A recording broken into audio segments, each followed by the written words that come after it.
Rockler's Carbide mini turning tools could be just what you're looking for if you want to get into turning but don't want to buy a sharpening system. These are well-made tools that have capabilities that go way beyond the mini crowd. The high-quality carbide cutters on these tools are held in place with a special Torx screw, and you get a wrench for that with each tool.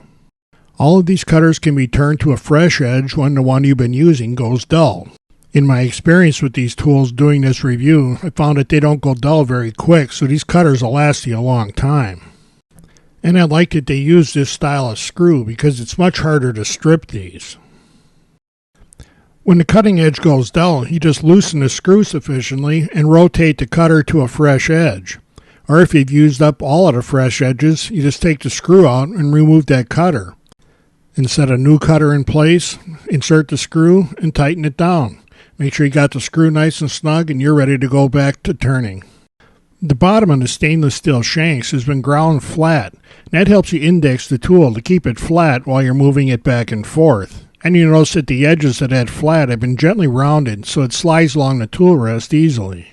The handles are made from ash, and along with the molded rubber section, are contoured to fit your hand very well. In using these tools, I found that the rubber grip is very comfortable, but it also gives you a very slip-free grip. When you actually get to the lathe, you find out how good these tools really are. The square cutter here is very good for doing flat and straight shapes, as you might expect. It's also very good at adding a bevel, something that you might use as an accent feature on a piece. But you can also use the square cutter for rounding an outside corner.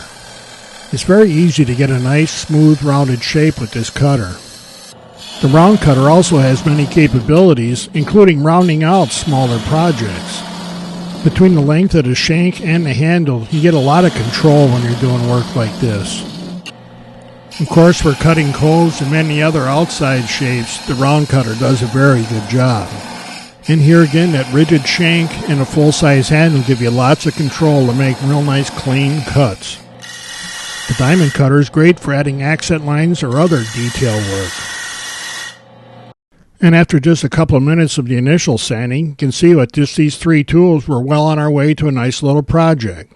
So if you want to get into wood turning or just want to get tools that you don't have to buy a sharpener for, check out Rockler's Carbide mini turning tools. And when you get done turning, you can just drop the tools back in the plastic tube that they came in, put the cap on, and drop that in your drawer. Know that they're going to be protected with all your other tools that are rolling around in there.